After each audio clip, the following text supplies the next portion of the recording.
UP के मुजफ्फरनगर में किसान नेता राकेश टिकैत ने भारत सरकार की तुलना तालिबान से की। एबीपी न्यूज से बातचीत में कहा, अफगानिस्तान में खुलेआम तालिबान है, देश में पर्दे के पीछे सरकारी तालिबान। राकेश टिकैत के बयान को वीएचपी प्रवक्ता विनोद बंसल ने आपत्तिजनक बताया। बोले, टिकैत का बयान उनकी तालिबानी मानसिकता को दर्शाता है। किसान महापंचायत पर केंद्रीय मंत्री संजीव बालियान का निशाना। कहा, कुछ लोग बाहर से आकर मुजफ्फरनगर का माहौल खराब कर देते हैं, सांप्रदायिक लोग मंच पर क्यों थे।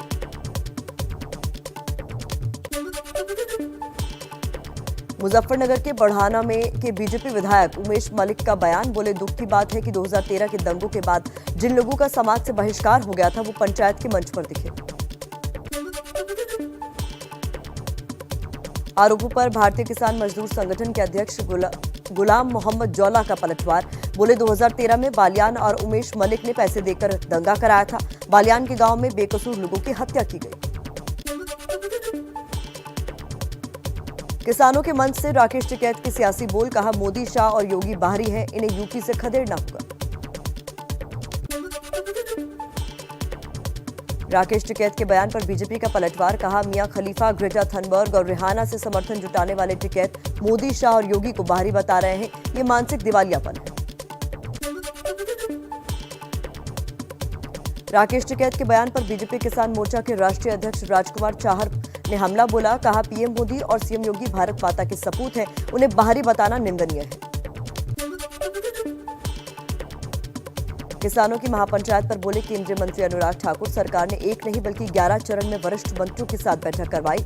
मोदी सरकार लगातार किसानों के हितों के लिए काम कर रही है।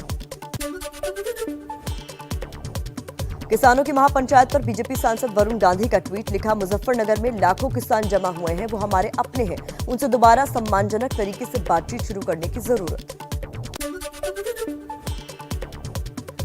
किसान महापंचायत पर राहुल गांधी का ट्वीट। लिखा, गूंज रही है सत्य की पुकार, तुम्हें सुनना होगा अन्यायी सरकार।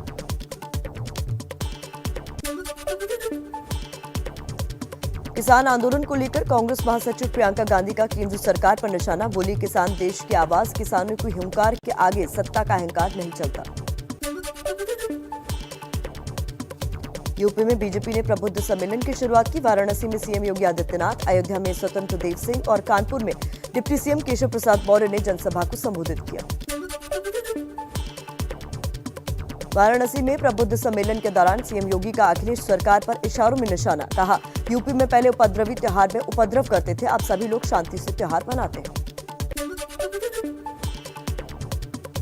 अयोध्या में एआईएमआईएम के शोषित वंचित समाज सम्मेलन के विरोध में उतरे संत। असदुद्दीन ओवैसी के पोस्टर पर फैजाबाद जिला लिखा होने की वजह से नाराज हैं। कहा, अयोध्या के लोगों और मुख्यमंत्री दोनों का ही अपमान। बाबरी के पक्षकार रहे इकबाल अंसारी ने असदुद्दीन ओवैसी के अयोध्या दौरे का विरोध किया।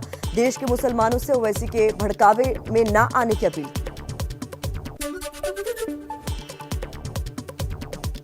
एआईएमआईएम के प्रवक्ता सैयद असीम वकार का बिना नाम लिए इकबाल अंसारी पर पलटवार। कहा, यहां आने के लिए पासपोर्ट लगता है क्या? यूपी के लोग बंगाल जाकर कह सकते हैं कि सरकार हटाओ, लेकिन ओवैसी साहब यहां नहीं आ सकते। तो चलिए कुछ और खबरें देख लेते हैं फटाफट अंदाज में। छत्तीसगढ़ के सीएम भूपेश बघेल के पिता नंद कुमार बघेल के खिलाफ रायपुर में एफआईआर दर्ज। गिरफ्तार करने लखनऊ पहुंची पुलिस। यूपी में ब्राह्मणों के खिलाफ आपत्तिजनक बयान देने का आरोप। सीएम भूपेश बघेल का बयान। कहा, कानून से ऊपर कोई नहीं, चाहे वो मेरे 86 साल के पिता ही क्यों ना हो, उनके खिलाफ कानूनी कार्रवाई होगी। मध्य प्रदेश में बीजेपी और संघ के विचारकों के पाठ पढ़ेंगे एमबीबीएस के छात्र। कांग्रेस ने कहा, पाठ्यक्रम का भगवाकरण हो रहा है। कांग्रेस आज राज्यपाल को सौंपेगी ज्ञापन। बंगाल में उपचुनाव के लिए टीएमसी ने उम्मीदवारों का ऐलान किया। ममता बनर्जी भवानीपुर सीट से लड़ेंगी चुनाव। 30 सितंबर को वोटिंग, 3 अक्टूबर को आएंगे नतीजे। बिहार के पूर्व सीएम लालू यादव के परिवार में फूट। बड़े बेटे तेज प्रताप यादव ने छात्र जनशक्ति परिषद के नाम से बनाया अपना संगठन। बीजेपी बोली परिवार में न्याय नहीं कर सके लालू। एनसीपी चीफ शरद पवार का मोदी सरकार पर बड़ा आरोप, कहा विपक्ष को दबाने के लिए ईडी का इस्तेमाल कर रही है केंद्र सरकार, ऐसा पहले कभी नहीं हुआ जैसे अब हो रहा है। कोयला घोटाले को लेकर ममता बनर्जी के भतीजे अभिषेक बनर्जी ने आज ईडी की पूछताछ। अभिषेक बोले अगर ईडी आरोप सच साबित कर दे तो फांसी लगा लूंगा, हर तरह की जांच के लिए तैयार। बंगाल विधानसभा में विपक्ष के नेता शुभेंदु अधिकारी को आज सीआईडी ने किया तलब, सिक्योरिटी गार्ड की मौत के मामले में पूछताछ के लिए बुलाया। मनी लॉन्ड्रिंग केस में आईसीआईसीआई बैंक के पूर्व सीईओ चंदा कोचर और उनके पति दीपक कोचर समेत दूसरे लोगों के खिलाफ आज आरोप तय, ईडी की विशेष कोर्ट में सुनवाई।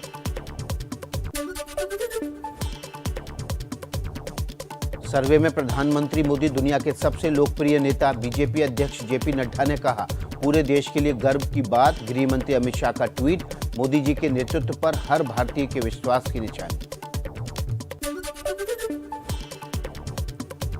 अपनी जमीन पर भारत विरोधी प्रदर्शन को लेकर नेपाल की सरकार सख्त, नेपाल की गृह मंत्रालय ने आदेश जारी कर कहा पीएम मोदी का पुतला जलाने पर होगी जेल। देश में कोरोना के 42,766 नए मामले आए सामने। देश में एक्टिव केसेस की संख्या पहुंची 4,10,000 के पार। अकेले केरल में 29,700 से ज्यादा मरीज मिले, 74 मरीजों की हुई मौत। प्रधानमंत्री मोदी आज सुबह 11 बजे हिमाचल प्रदेश के स्वास्थ्य कर्मियों और टीकाकरण के लाभार्थियों से करेंगे बातचीत। हिमाचल में 18+ के सभी लोगों को लग चुका है पहला डोज।